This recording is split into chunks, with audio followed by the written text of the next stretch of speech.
Hello, you guys. This is Renee, your San Francisco Bay gardener. I'm coming to you with a small haul that I made out of the garden. These are still the cherry tomatoes. We're still getting a lot of them. There's still plenty on the vine, and this is Halloween when I'm filming this, so they're going to go well into November.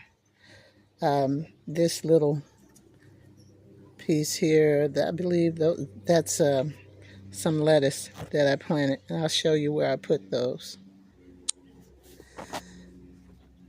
Okay, here's my Dollar Tree little tower, and I put this romaine lettuce inside the lower edges of the tower so they wouldn't get a whole bunch of sun. They're doing well. The strawberries are still putting out. We just got a rain, first in the season, so it's putting out some more flowers. Let me see, I put some lettuce back there. Yeah, so they're coming along nicely. My zinnias are still coming strong. I like the way they're doing. They're in a pot. And I had to clean them up a little bit, but they're looking good.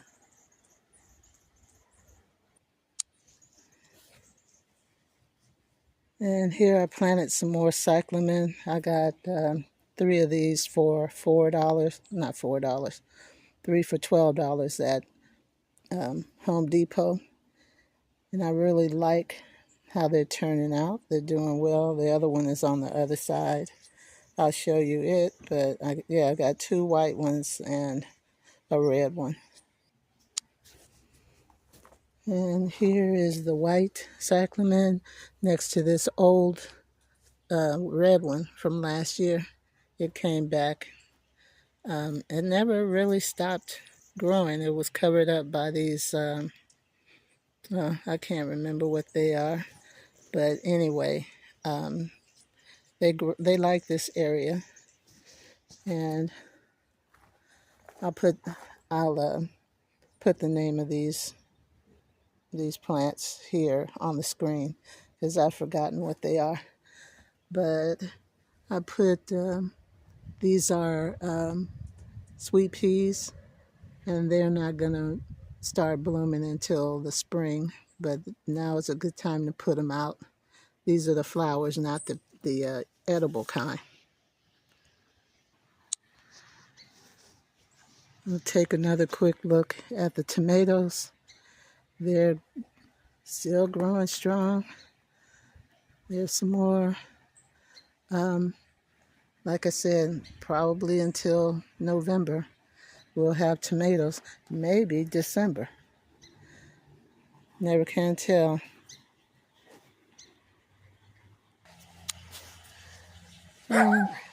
Excuse my dog, you guys. These are some little salvia plants that I grew from seed. I just put them out.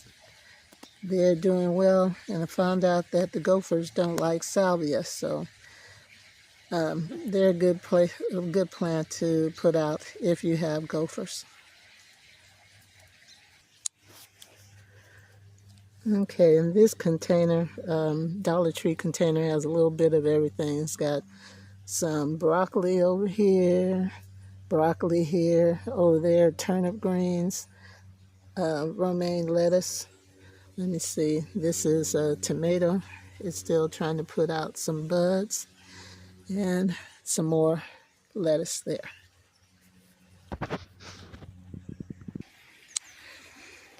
And you guys, this is the Mexican marigold bush that is going to start blooming. It's already getting its blooms. This is going to be really pretty. It's got blooms everywhere coming out. So, and it goes, I believe it's going to put out flowers until winter. It'll be like this through the fall. Big blooms when they finally open up. Yeah, just covered in yellow flowers. I don't know, can't tell how big it is. Now you can. And this thing can get huge. I've been cutting it back because my blueberry bush is over there. I need to dig it out, but I haven't been able to. But eventually when I do, I'll let this thing get as big as it wants to. And you guys, we're at the top of this hill over here. I have my rose bush, miniature roses, which is in a gopher cage, and it's about to put out more blooms. I had deadheaded it last week. Here's the rosemary. It is just taking off, and petunias over there. Gophers are leaving those alone. And here I just planted some more salvia. What I want to do is just plant as many plants as I can up here, but I have to leave some room for the dogs so they'll have some place to walk. And this is my ornamental grass here.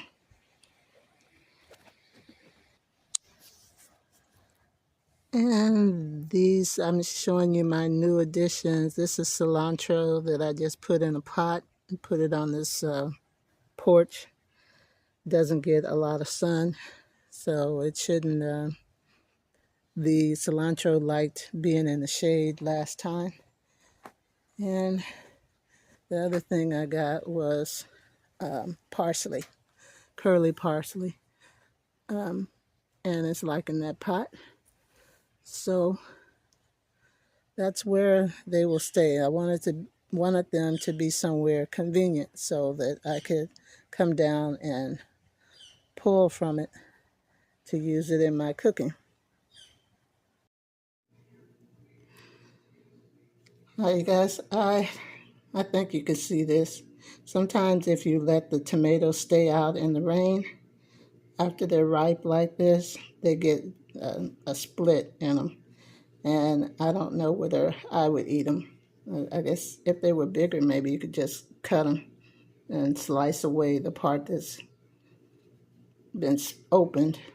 But anyway, the rain caught me by surprise, and I didn't get out to harvest early enough. And I did pretty well. I just got one that was split. So anyway, take notice. Get your tomatoes out of the rain if they're ripe.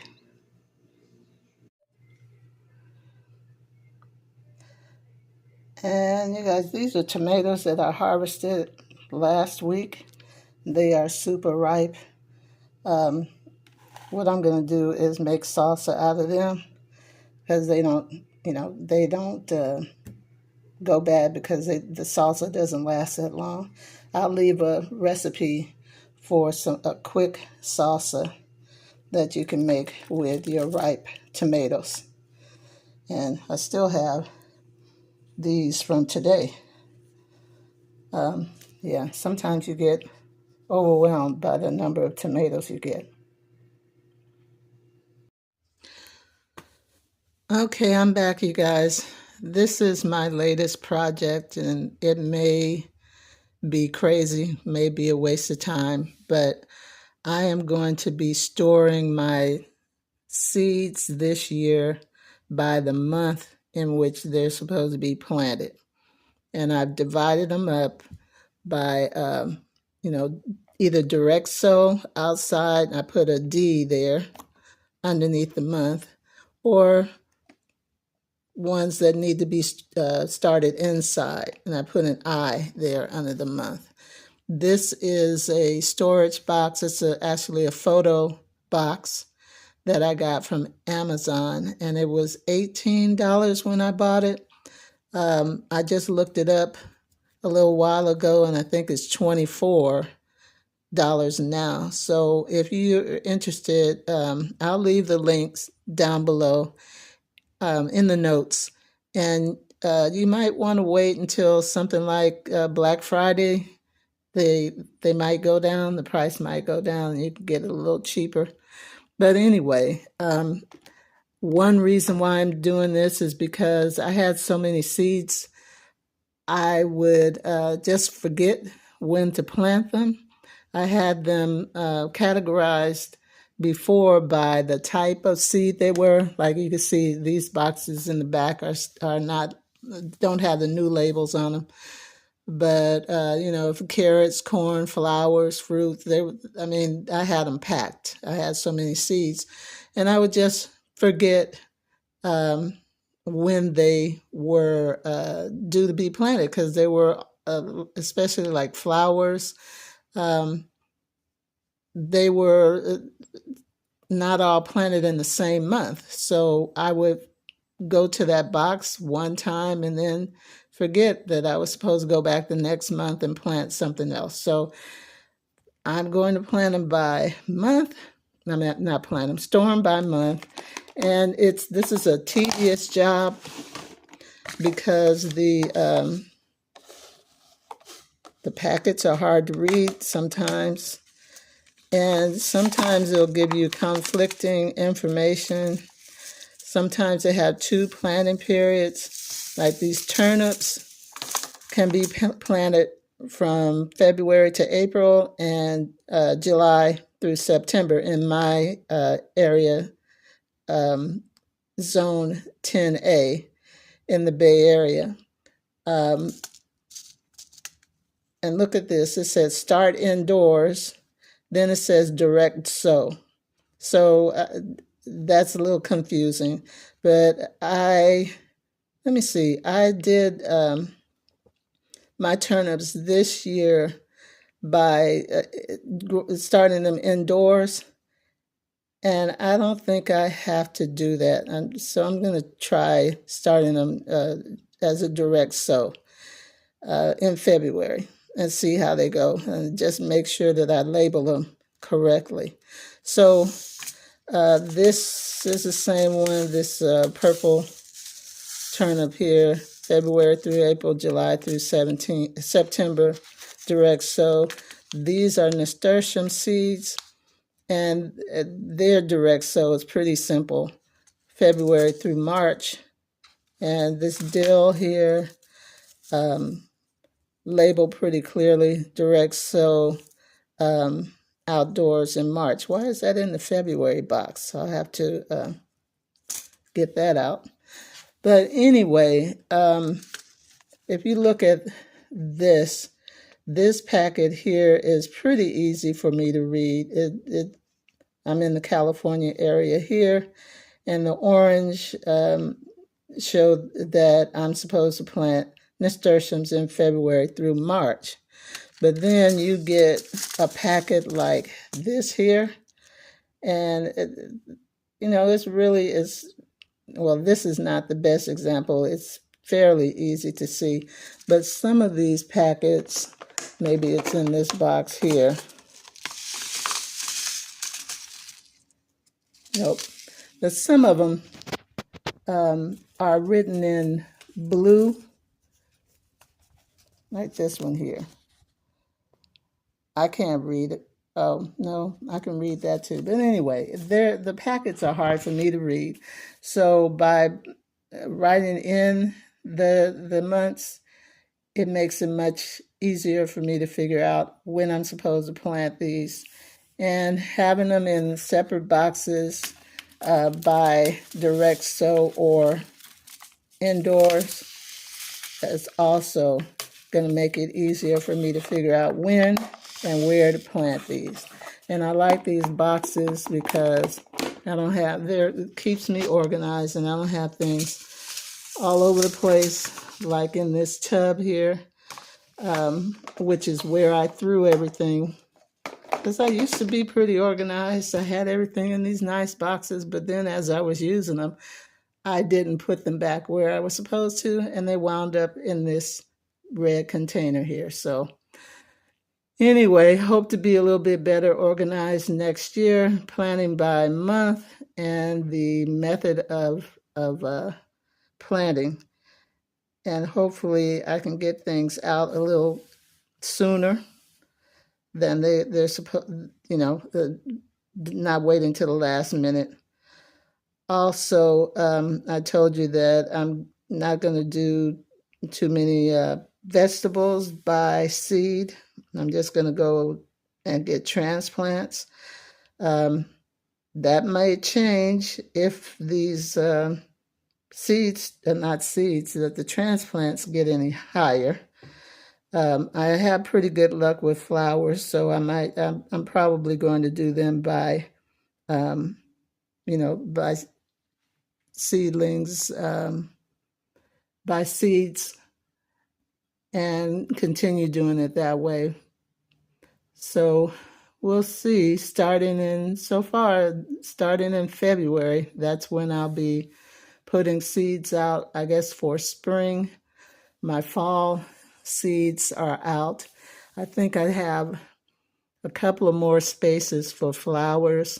I'm not going to direct sow them. I'm just going to go and buy some starts to fill in these holes that I have in my fall garden outside, and that's for flowers. But vegetables are pretty much done. So anyway, that's my project for the next couple of months, is reading these packets and figuring out when they're supposed to be planted. Let me know in the comments how you store your seeds and if you think this would be useful for you. And I will leave a link in the notes to show you where I got this and how, if you want this, you can buy it. Again, wait until they come down. $24 is a little bit much to pay for this, and I like it also because there's an easy lock on it and a little carrying handle. All right, well, you guys have a blessed day, a blessed week, and don't forget to get out and enjoy your gardens. Bye-bye.